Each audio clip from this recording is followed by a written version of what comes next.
Hello and welcome to Power to the People with me, Graeme Pryce.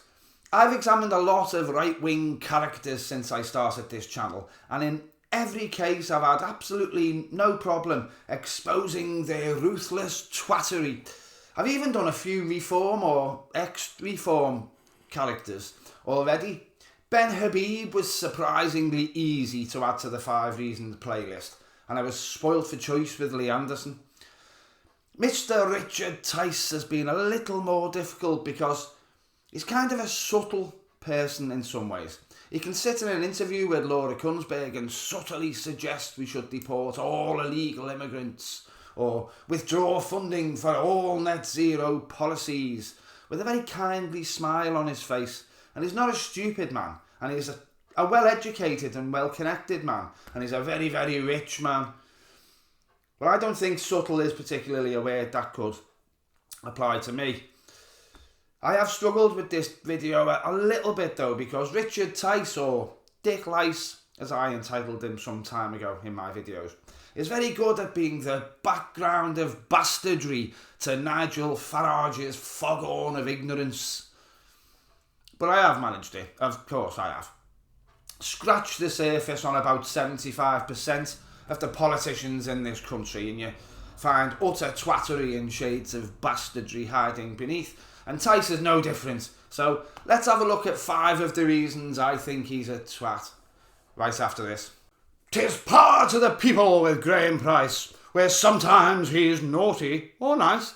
If you like the vibe, hit like and subscribe, but don't hit the like button twice. Thank you.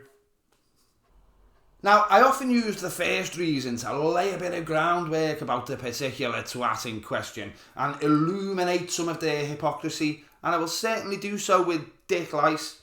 There isn't actually as much information about him as you might expect, not before he joined Reform and UKIP and all that lot anyway. He was born to an incredibly wealthy family in 1962, and he went to a private school because of course he fucking did. He's got a bachelor's degree in construction economics and quantity surveying. I'm speculating here, but I'm going to guess that construction economics is finding out ways to build cheaper and smaller properties while watching profits rise, wouldn't you? I wonder how many construction economists meet up at their local Wetherspoons to discuss voting reform and what they've seen on that day's GBBs. Not many, I'd imagine. He was involved in something called the Iron Camp for Boys when he was younger, an evangelical Christian camp that has since been shut down because apparently the pious and righteous staff who were supposed to teach the children the ways of the Lord turned out to be kiddie fiddlers. Put your hand up if you're surprised. So who knows what's gone on there.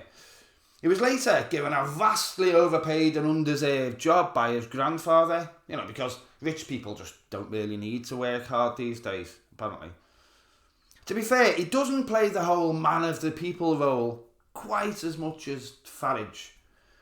But he does to some degree, and he's deputy leader of a party that has made that populist piece of propaganda central to its ideology, isn't he?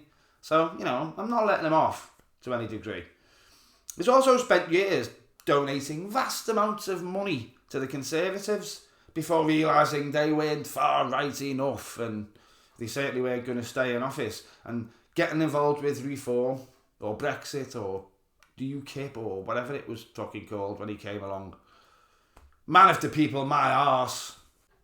Tell you what, peeps. Before we go any further into the life and larceny of the Lice man himself, let's just lay the groundwork for what we're dealing with here by using a very specific example. One of the ways in which I research my videos is to use Google. I wish more people would do the same for the sake of curiosity, because you get a starting point for a wealth of grossy know-how if you just Google Nigel Farage racism, or Kemi Badenoch transphobia, or Richard Tice lies. I wouldn't just want to be labelled a Google researcher though. I use the results as a starting point rather than a reference point. But I wasn't disappointed when I googled Dickie Lice. Obviously, he's lied about immigration, and he continually says things that are complete and utter nonsense about Labour, the Lib Dems, and even the Tories. But I do find these lies don't tend to bother a lot of the regressive right. They simply say, all politicians lie, they're all the same. Which is a lie in itself, but it's a plausible one, and they believe it. So, I thought I'd share this other example of blatant bullshittery with no basis in reality instead. Do you remember the fire at Heathrow? The closure of a major London airport didn't exactly have that much effect on me, but there's a lot of people down south, and a lot of them won't reform, apparently. From dumbass riot lovers to rich racists who were on the way out to Dubai. There was a lot of people who were inconvenienced by Heathrow Airport closing. It was a huge news story. So obviously, Richard Tice decided to try and spin it a little bit to benefit himself. He said, it appears that Heathrow had changed its backup systems in order to be, wait for it, net zero compliant. They had got rid of their diesel generators and had moved towards a biomass generator that was designed to not completely replace the grid network, but work alongside it. Their net zero compliant backup system has completely failed in its core function at the first time of asking. Problem is, Heathrow Airport had not changed its backup systems to be net zero compliant and had not removed its diesel generators. This is absolute bullshit, and Tice gave no source whatsoever other than to say a friend who is an aviation expert had told him. In another show of right-wing rhetoric and dishonesty, he tried to double down on the statements when questioned about it, with that lie that we often hear from populists who are trying to frighten people into voting for them, claiming, the truth is being withheld from us by Heathrow Airport. The truth isn't being withheld. Heathrow's plans to replace diesel generators with biomass technology had not even progressed past the planning stage. But I wonder how many dickheads ended up wandering around London thinking there was a new conspiracy to be furious about because Heathrow Airport was hiding the truth because Richard Tice told them so. How many, eh? How many completely misinformed idiots? Do you remember during the election when Nigel Farage staged his triumphant return to reform and promptly dropped Richard Tice to second place? Well, Mr. Tice claimed he wasn't too bothered, and you know what? I believe him, because he's still immensely rich and very important to reform voters. So rich, in fact, that it makes a lot of what he said on the campaign trail horrendously hypocritical, while making an impassioned plea to bring back fracking for shale gas. He actually had the sheer gall to call out Labour Party members and other party members for sending money overseas to avoid tax.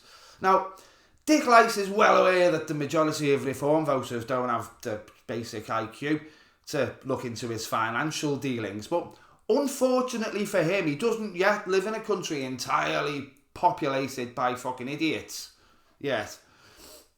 The Good Law Project decided to have a little look at Mr. Lice's financial dealings, and they found that while decrying ministers of other parties for avoiding tax, he was quietly stuffing his own offshore bank accounts in Jersey with millions of pounds.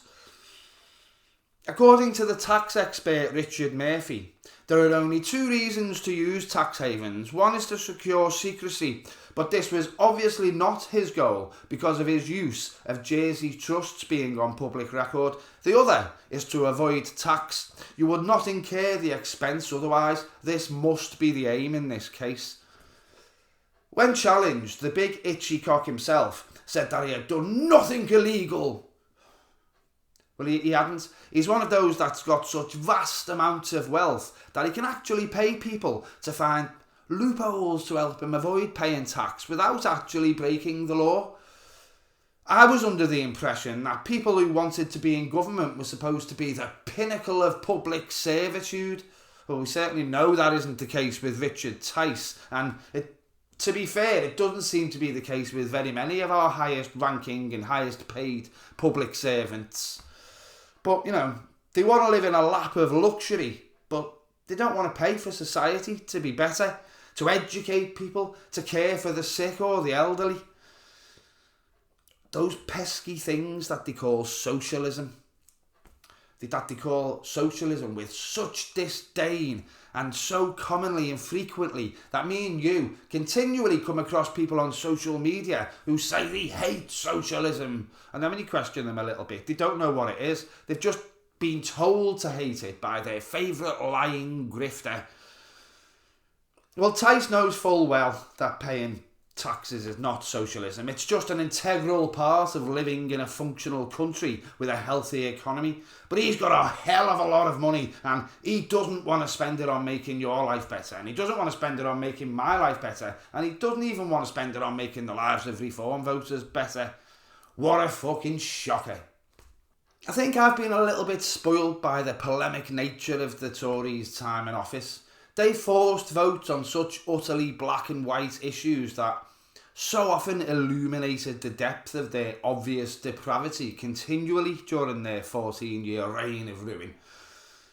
The Hansard report clearly shows that they repeatedly voted to do things like sanction disabled people or take free meals away from school children living in poverty.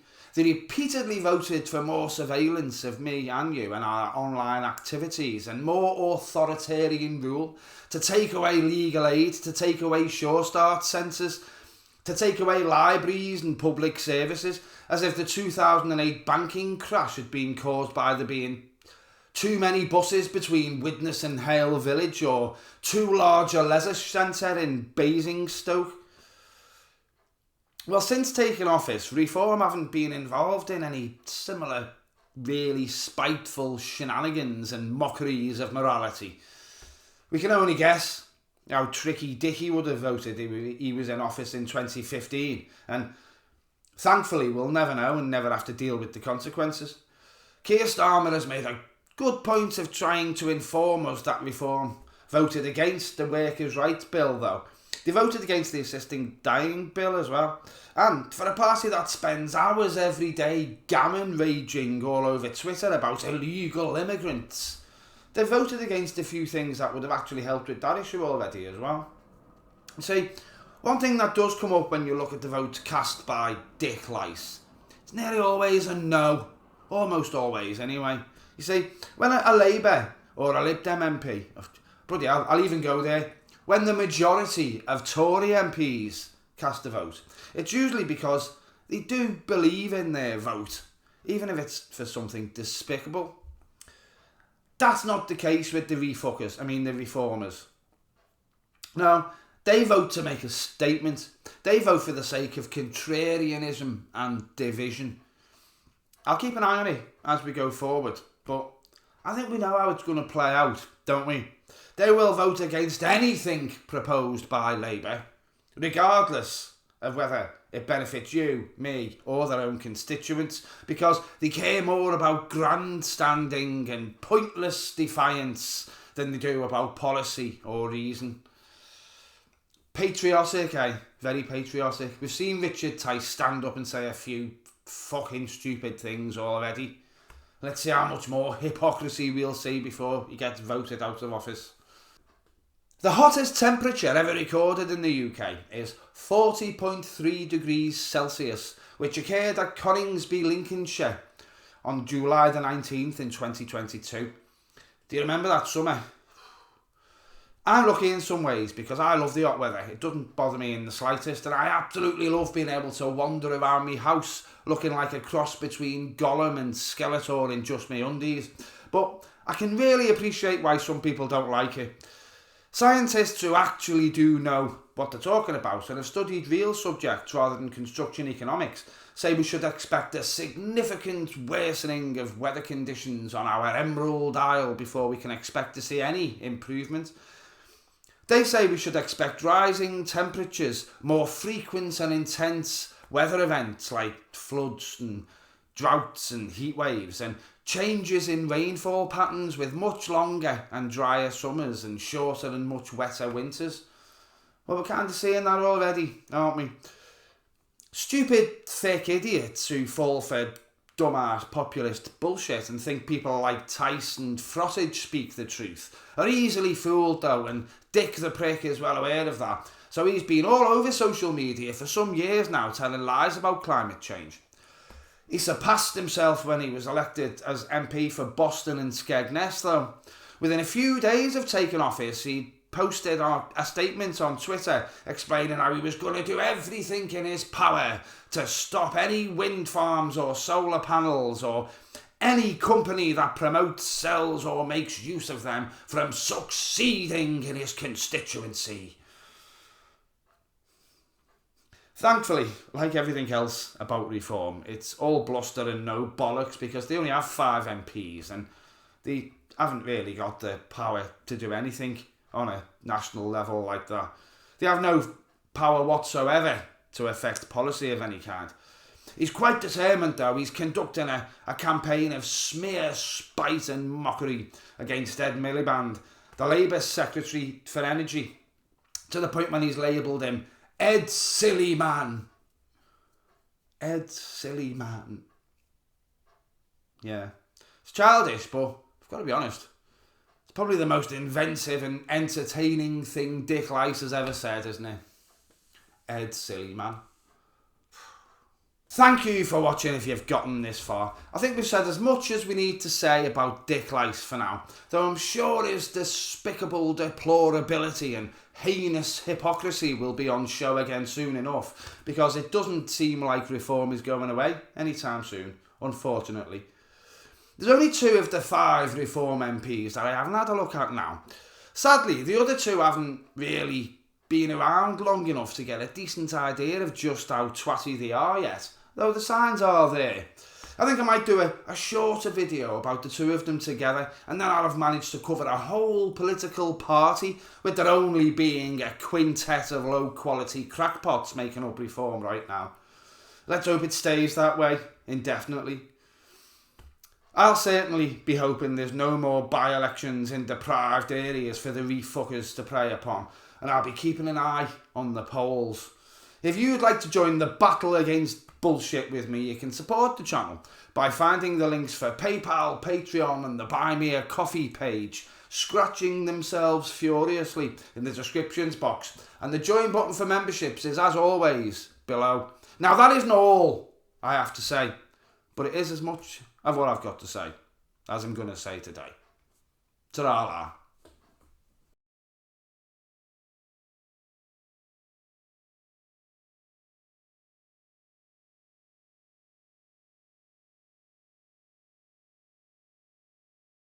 Only 2 of the 5 reform MPs that I haven't had a look at now. Sadly, the other 2 haven't really been around long enough to get a decent idea of just how twatty they are yet, though the signs are there. I think I might do a shorter video about the both of them at once, and then I'll have managed to cover a whole political party, with there only being a quintet of low-quality crackpots making reform up right now. Let's hope it stays that way, eh?